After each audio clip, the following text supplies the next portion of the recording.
اعوذ باللہ من الشیطان الرجیم بسم اللہ الرحمن الرحیم۔ معزز سامعین اکرام، السلام علیکم ورحمۃ اللہ تعالی وبرکاتہ۔ میں محمد فاروق خان رضوی اس وقت آپ سے مخاطب ہوں۔ آج کا ہمارا عنوان ہے شیطان کے محبوب۔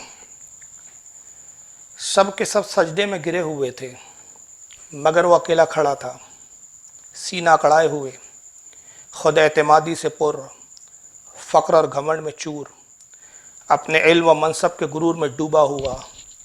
لم یکن من الساجدین، وہ سجدہ کرنے والوں میں نہ ہوا۔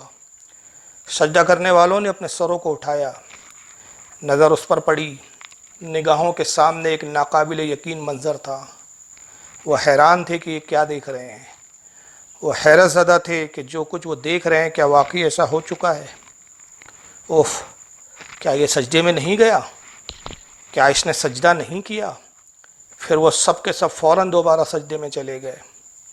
اللہ جانے کتنا طویل تھا یہ سجدہ، شکر کا سجدہ، اظہار احسان کا سجدہ، عنایت الہی کا سجدہ، فیض ربانی کے احساس میں ڈوبا ہوا سجدہ۔ ارشاد ہوا، اے میرے مخلص بندو، اے میرے فرما بردارو، سجدے سے اپنے سروں کو اٹھاؤ۔ معصوموں نے سجدے سے اپنے سروں کو اٹھایا۔ وہ اب بھی تسلیم و رضا کی کیفیت میں مؤدب اپنے رب کی بارگاہ میں منتظر حکم تھے۔ پھر ارشاد ہوا، میں نے تمہیں ایک ہی سجدے کا حکم دیا تھا، پھر تم نے یہ دوسرا سجدہ کیوں کیا اور کس کے حکم سے کیا؟ ان سب نے عاجزی و انکساری میں اپنے سروں کو جھکا لیا اور پھر بڑے ادب کے ساتھ عرض کیا، اے خالق کائنات، اے ہمارے رب، بے شک تو عالم الغیب ہے۔ سبحانک لا علم لنا الا ما علمتنا انک انت العلیم الحکیم۔ پاکی ہے تجھے، ہمیں کچھ علم نہیں مگر جتنا تو نے ہمیں سکھا دیا، بے شک تو ہی حقیقی علم و حکمت والا ہے۔ ہم نے جب دیکھا کہ ہمارا معلم، ہمارا استاد، ہمیں آداب الہی سکھانے والا، ہمیں عبادات الہی کے رموز بتانے والا آج اکڑ کر کھڑا ہوا ہے، تیری نافرمانی کر رہا ہے، تو ہم نے اپنی جانب سے یہ دوسرا سجدہ تیرے شکر میں کیا کہ بے شک یہ تیری ہی توفیق ہے کہ تو نے ہمیں ہدایت بخشی اور ہمیں اکڑنے والوں میں سے نہ کیا۔ جواب پسندیدہ تھا اور رب قدیر کی رحمت جوش میں آئی۔ ارشاد ربانی ہوا، اے میرے فرشتوں، اے میرے فرما بردارو، میں تمہارے اس فعل سے راضی ہوا، عن قریب تمہیں اپنے فضل و کرم سے اور مزید نوازوں گا، اور گواہ ہو جاؤ کہ تمہارے ان دو سجدوں کو تا قیامت یادگار بنا دوں گا۔ جب میرا حبیب، میرا صاحب لولاق پیغمبر، میرا آخری رسول اس خاکدان گیتی پر جلوہ افروز ہوں گا تو اس کی امت کے لیے یہ دو سجدے یادگار کے طور پر عطا کروں گا، اور حکم دوں گا کہ ہر نماز کی ہر رکعت میں وہ یہ دو سجدے ادا کیا کرے تاکہ آج کا یہ واقعہ ہمیشہ کے لیے یادگار بن جائے۔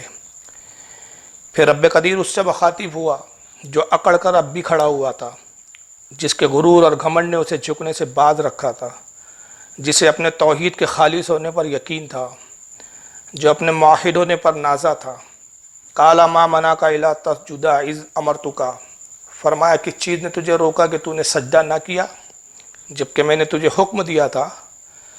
اس نے جواب دیا، اے میرے خالق، اے میرے مالک، تو جانتا ہے کہ میں تیرا کتنا بڑا موحد بندہ ہوں، میں توحید کا پکا ہوں۔ جس دن سے میری تخلیق ہوئی اس دن سے لے کر اب تک ایاک نعبد و ایاک نستعین میرا دستور العمل ہے، یہی میرا وظیفہ زندگی ہے، یہی میرا عقیدہ ہے۔ جب جب تو نے مجھے حکم دیا میں نے تجھے سجدے کیے۔ ذرا میرے سجدوں کی مدت بھی تو دیکھ، 90 کروڑ سال۔ ہاں 90 کروڑ سال سے میں تجھے سجدے کرتے آ رہا ہوں، لیکن اس بار نہیں، ہرگز نہیں، اب یہ مجھ سے نہ ہوگا۔ انا خیر منہ خلقتنی من ناری و خلقتہ من طین، میں اس سے بہتر ہوں، تو نے مجھے آگ سے بنایا اور اسے مٹی سے، میں اس مٹی کے شاکار کے سامنے کیسے جھک سکتا ہوں؟ کبھی نہیں جھک سکتا۔ تو نے مجھے آگ سے پیدا کیا ہے، آگ کی فطرت بلندی ہے، مٹی کی فطرت پستی ہے، میں بلند ہو کر پست کے سامنے جھک جاؤں؟ ہرگز نہیں ہو سکتا۔ بے شک تو میرا خالق ہے، بے شک تو میرا مالک ہے۔ اے اللہ، میں تجھے کروڑوں اربوں سال سجدے کر سکتا ہوں، اگر تو حکم دے تو اپنی پوری زندگی ایک سجدے میں گزار دوں، لیکن یہ مجھ سے نہ ہوگا، میں ناری ہو کر خاکی کو سجدہ کروں؟ ہاں یہ مجھ سے ہرگز نہ ہوگا، میں ایک سچا موحد ہوں، میں پکا توحیدی ہوں۔ میں اور غیر اللہ کی تعظیم، میں اور بشر کی تعظیم، میری فطرت اسے گوارا نہیں کرتی۔ اس کے اس بے باکانہ جواب پر سبھی حیرت زدہ تھے۔ پھر رب ذوالجلال والاکرام نے اس مکار توحید کے جھوٹے دعوے دار سے خطاب فرمایا، اے لعین مردود، میرے نبی کی توہین کرتا ہے، اسے حقیر اور پست بتاتا ہے اور اپنے آپ کو بہتر بتاتا ہے۔ فخرج منہا فإنک رجیم، پس تو جنت سے نکل جا، تو آج سے دھتکارا ہوا ہے۔ وَإِنَّ عَلَيْكَ اللَّعْنَةَ إِلَى يَوْمِ الدِّينِ، اور بے شک قیامت تک تجھ پر اب لعنت ہے۔ وہ جھوٹے توحید کے دعوے دار کو اپنے مردود ہونے کا ذرہ برابر بھی احساس نہیں ہوا۔ جرم کا احساس، توفیق توبہ گویا اس سے سلب ہو چکی تھی۔ اس نے پھر بڑی بے شرمی سے کہا، انظرنی الی یوم یبعثون، ہاں جاتا ہوں لیکن مجھے مہلت دے اس دن تک جب لوگ اٹھائے جائیں۔ اللہ نے ارشاد فرمایا، انک من المنظرین، جا تجھے میں نے مہلت دی۔ اس نے کہا مجھے اولاد آدم پر قابو بھی دے۔ اللہ نے فرمایا جا، میں نے تجھے اولاد آدم پر قابو بھی دیا۔ اس نے پھر مزید کہا، وَلَا أُغْوِيَنَّهُمْ أَجْمَعِينَ، اور ضرور میں ان سب کو گمراہ کروں گا۔ اللہ اکبر، اعوذ باللہ من فتنۃ الشیطان۔ سامعین، یہ تھا عزازیل، فرشتوں کا سردار، فرشتوں کا استاد، فرشتوں کو پڑھانے والا۔ کہا وہ منصب جلیل کے معلم الملائکہ کہلاتا تھا۔ جبریل جس کا شاگرد ہوا کرتا تھا، اسرافیل جس کا شاگرد، میکائیل جس کا شاگرد، اسرائیل جس کا شاگرد، اللہ جانے فرشتوں کی کتنی تعداد، سارے فرشتے اس کے شاگرد۔ لیکن آج کیا ہوا؟ حضرت سیدنا آدم علیہ السلام کی بارگاہ میں ایک ادنا سی گستاخی نے اسے معلم الملائکہ کے منصب عالی سے برطرف کر کے شیطان لعین، ابلیس خبیث، مردود و کافر، لعنتی اور دھتکارا ہوا بنا دیا۔ کیا بات صرف ایک سجدے کی تھی؟ آج تو لاکھوں کروڑوں لوگ ہیں جنہوں نے نہ جانے کتنے سجدے ترک کر دیے ہیں، لیکن وہ تو مردود نہ ہوئے۔ کتنے ایمان کے دعوے دار ہیں جو حکم الہی کے باوجود 5 وقتہ سجدے چھوڑ دیتے ہیں۔ وہ تو ابلیس نہ بنے، انہیں تو کوئی شیطان لعین نہیں کہتا، انہیں تو کوئی مردود کہہ کر نہیں پکارتا، انہیں تو کوئی خبیث کہہ کر خطاب نہیں کرتا، انہیں تو کوئی کافر نہیں کہتا۔ تو کیا صرف بات ایک سجدے کی تھی؟ صرف ایک سجدہ، اور وہ بھی غیر اللہ کا سجدہ؟ اللہ کے لیے تو 90 کروڑ سال عبادتیں کی تھی نا، کیا ایک سجدے کی بات تھی؟ جی نہیں، بات سجدے کی نہیں تھی، بات تھی خدا کے حکم کی، بات تھی نبی کی تعظیم و توقیر کی، بات تھی نبی کے احترام و ادب کی، بات تھی نبی کے غلامی کے اقرار کی۔ لیکن عزازیل کے غرور نے، اس کی اکڑی گردن نے نبی کے سامنے احتراماً جھکنا گوارا نہ کیا۔ نتیجہ آپ کے سامنے ہے، ان علیک اللعنۃ الی یوم الدین۔ پھر شیطان نے کہا، اے اللہ، بے شک تو فرما چکا ہے، انی جاعل فی الارض خلیفہ، میں زمین میں اپنا نائب بنانے والا ہوں۔ یقیناً تو اولاد آدم کو زمین پر آباد فرمائیں گا، پھر ان میں اپنے انبیاء کو مبعوث بھی فرمائیں گا، حتیٰ کہ ان میں اپنے سب سے پیارے، اپنے سب سے زیادہ محبوب، اپنے حبیب محمد صلی اللہ تعالیٰ علیہ وآلہ وصحبہ وسلم کو بھی ان میں مبعوث فرمائیں گا۔ اے اللہ، میرے ساتھ بھی انصاف ہونا چاہیے، لہٰذا مجھے بتا، جب اولاد آدم میں پیغمبر ہوں گے تو میرے پیغمبر کون ہوں گے؟ اللہ نے ارشاد فرمایا، سن، تیرے ساتھ انصاف کیا جائے گا، تیرے پیغمبر جادوگر اور نجومی ہوں گے جو لوگوں کا برا کریں گے اور غیب کی باتوں کے دعوے کیا کریں گے۔ ابلیس لعین بولا، الہی تو اپنے پیغمبروں کو کتاب و صحیفے عطا فرمائیں گا، اور بالخصوص اپنے حبیب صلی اللہ تعالیٰ علیہ وسلم پر قرآن عظیم نازل فرمائیں گا۔ میری کتابیں اور میرا قرآن کیا ہوں گا؟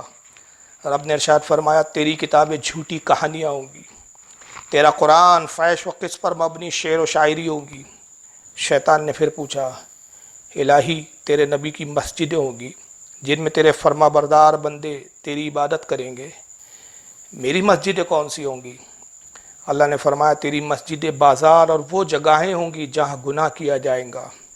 شیطان نے پھر عرض کی، الہی تیرے نبی کے مؤذن ہوں گے جو اذان پکار کر تیرے بندوں کو تیری عبادت کی طرف بلاتے ہوں گے، میرے مؤذن کون ہوں گے، میری اذان کیا ہوں گی؟ اللہ نے فرمایا تیرے مؤذن راگ گانے والے ہوں گے اور تیری اذان ساز اور موسیقی ہوگی۔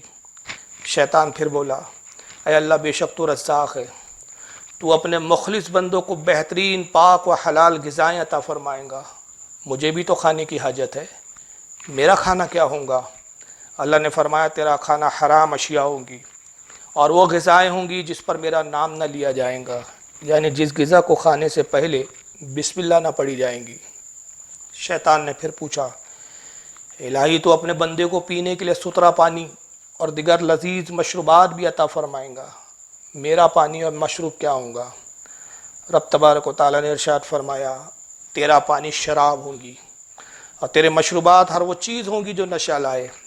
شیطان نے پھر پوچھا الہی دنیا میں تیرے اولیاء بھی ہوں گے، تیرے محبوب بندے بھی ہوں گے جن کی محبت اور صحبت کے ذریعے تیرے گنہگار بندے تجھ سے تیرا قرب حاصل کریں گے اور تو ان سے راضی ہو جائیں گا، ان کے گناہوں کو بخش دیں گا۔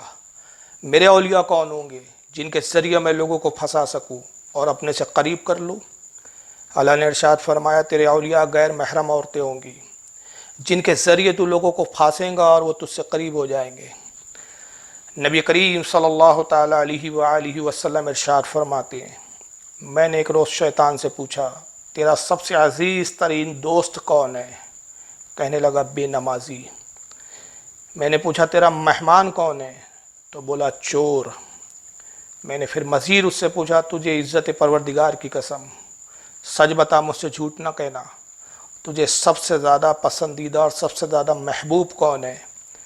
تو شیطان لعین نے جواب دیا یا رسول اللہ آپ نے عزت پروردگار کی قسم دی ہے ورنہ میں یہ کبھی نہ ظاہر کرتا، میرا سب سے زیادہ پسندیدہ اور محبوب وہ شخص ہے جو حضرت ابو بکر و حضرت عمر کو گالی دیتا ہے۔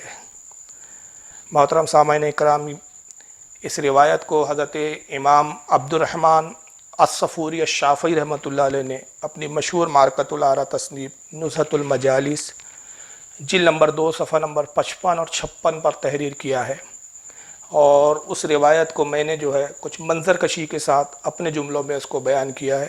اللہ تعالیٰ سے دعا ہے کہ خالق کائنات ہم سب کو ہدایت عطا فرمائے، اہل بیت اطہار کی محبت عطا فرمائے، صحابہ اکرام کا ادب عطا فرمائے، شیطان لعین مردود کے فریب سے ہماری حفاظت فرمائے، اور رب تبارک و تعالیٰ اپنی فرما برداری پر چلنے کی ہمیں توفیق عطا فرمائے۔ والسلام علیکم ورحمۃ اللہ تعالیٰ وبرکاتہ۔